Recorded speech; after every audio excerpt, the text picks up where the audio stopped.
Hi, I'm AJ. I'm Caleb, and that's Jeremy.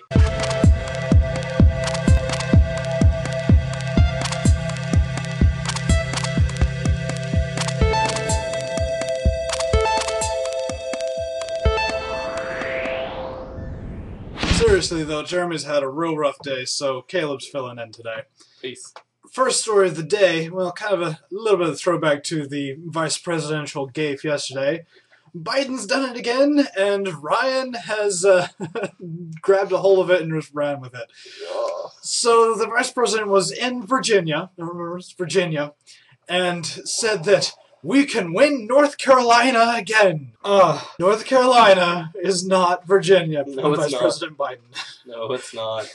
And Paul Ryan took a hold of it and says, it's great to be here in North Cantor, as he was in North Cantor. Or, as Joe Biden might say, it's great to be here in Nevada. Yes. Really, I really think people don't try and take out Obama, like the crazies don't try and take out Obama because they know we would then be stuck with Biden. I like to think that is fate worse than death. Oh, jeez, yeah. And a little side thing, you know, people keep trying to attack the GOP dual awesomeness, and they keep failing, like how Harry Reid kept saying, you know, Romney is hiding his tax returns because he wasn't paying any, and Romney's like, well, I haven't put them out there because I don't want my personal information out there, but I haven't actually paid less than 13% tax for the past 10 years. So, screw you. Yeah, I added that last part, but you know what? Stop trying to attack people with fake things. Actually try and figure out something real you might be able to attack them with, or at least bolster yourself with your own record, if you had one. And on to the next story, Nikola Tesla. Awesome, period. So most of the inventions, especially like, you know, a lot of stuff that Edison did, was actually created by Tesla. In fact, most of the things that you probably know about were created by Tesla, like the remote control. Radar. Wireless communication. Tesla. Yeah, Tesla. And he was also able to create ball lightning, but that's, you should just, it'll be in the description, you need to check it out. Tesla's awesome, but the point is there's this land that one of his projects used to be on, and it's going to be bought by us. They essentially wouldn't want to make a strip mall out of it. That's not good. First off, it's another strip mall, and do we really need more strip malls? But also, there's a group that the Oatmeal is highlighting that wants to buy the land, and then put a Nikola Tesla museum on it to honor him, because, let's be honest, he was despised. And actually, he wasn't really despised. He just didn't get any credit, and he was a very, very poor man. He died. Yeah, he loved a laser-eyed pigeon. You'll understand if you actually go and read it. But, yeah, that's cool, and that needs to be supported. Donate if you can, please. Okay, on to Robert Downey Jr. news, also known as Iron Man 3 and Avengers 2 movies. Robert Downey Jr. has unfortunately twisted his ankle on set recently, setting back the production time for Iron Man 2 just a little bit, so shame on you for being selfish, Robert Downey Jr. Either way, the Avengers 2 release date has been put out for May 1st, 2015. Oh, dang it! I want it now! But 2015, that's 3 years from now. Either way, we'll have Iron Man 3 in the meantime, Thor: The Dark World, Captain America with Winter Soldier, which is a spoiler if you know anything Captain America right there, and the Guardians of the Galaxy. If you don't know anything about the Guardians of the Galaxy, because, well, they're mostly just in the comics, they're awesome. They're like Avengers in space, but they have their own personality and stuff. Look them up. Just do it. Avengers in space! And now for completely different news in Norway, there was a man driving down the road, saw a moose, and he was like, oh my gosh, there's a moose, and swerved into a bear. The flip? Yeah. He actually ended up walking away uninjured. The bear ended up, I think, limping away. It's probably hurt and stuff, but they haven't found it yet. But his car is probably totaled. Let's be honest. But there was many much moosing, and then so he swerved and hit a bear instead to not hit a moose. Overall, probably a better idea to hit the moose, or the bear, I mean, just simply because the moose is at windshield level and could kill the person, and the bear's at, well, grill level, and either way, the flip. Moose, bear, done. Where'd Jeremy go? Alright, back here to the United States, where charges have been dropped against a man, not because he's innocent, or anybody thinks he's innocent, or because there's not enough intel on him, but because there's too much evidence against him. Okay, what it comes down to is taking up way too much information on the Drug Enforcement Administration's servers. And so they said, this is way too much information. It's costing way too much money.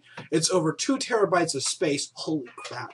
Which, by the way, was only 5% of their servers, which means they only have 40 terabyte servers, which makes no sense. Nationally, this is 40% or 5% nationally. Literally, you can go buy a 2 terabyte hard drive from Best Buy for $115. Or if you were lucky at Walmart, you can buy 2 1 terabyte ones for like $70 each, which is more expensive, but still. I mean, come on.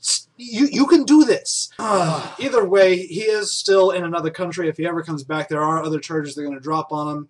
But this is the stupidest reason to drop a case against anybody ever. Stop it. Moving on to the Bill of Rights-ish thing, lemonade stands have been being closed down around the U.S. because of a technicality in the law that they don't have a permit and that it can't be regulated, which is dumb.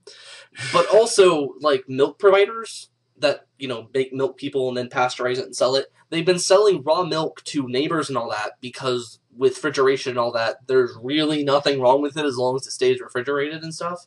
And so, there's like, oh, hey, look, I can give you milk, and it is good.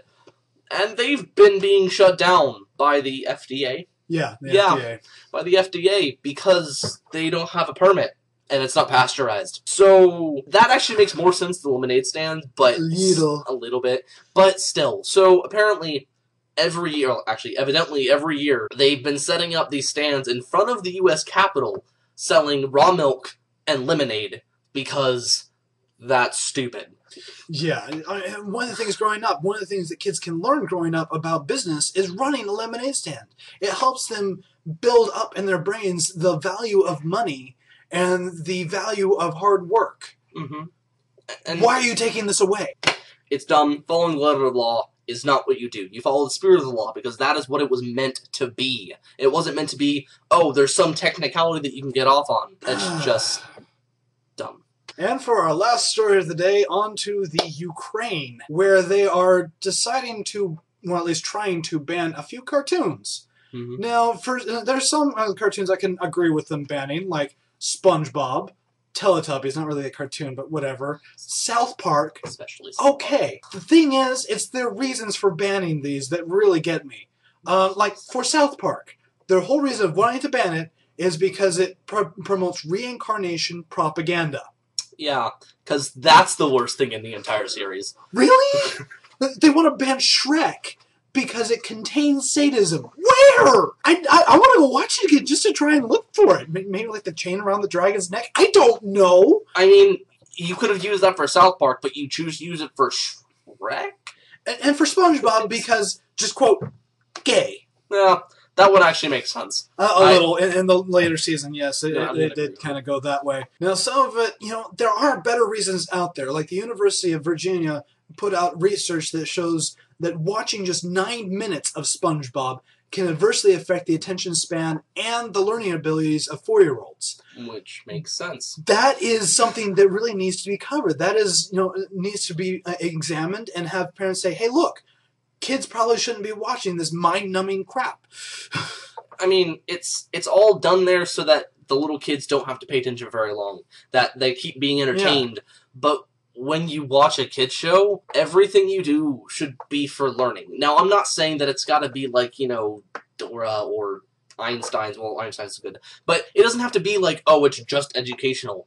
But when you do anything, when you watch something, you are always learning. Exactly. Always. And there's always a good reason to ban this bad stuff like this. Don't go with banning all of Japanese anime just because it's, quote, a clear example of sexist propaganda. Kids shouldn't be watching stuff like South Park and older versions of Japanese anime anyway. Period. No questions asked.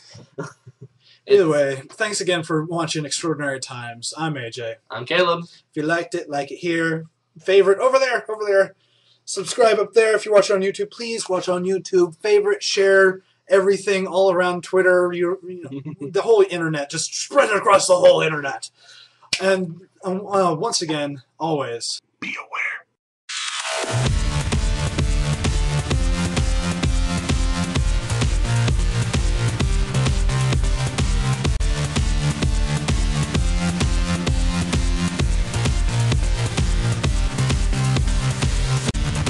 I told you. I said that. Did he? No, you didn't say the Gaffe twins. Yes, I did. No. Take 2. 8 terabytes, really? Huh, what? Then no, you get to restart again. Dang it.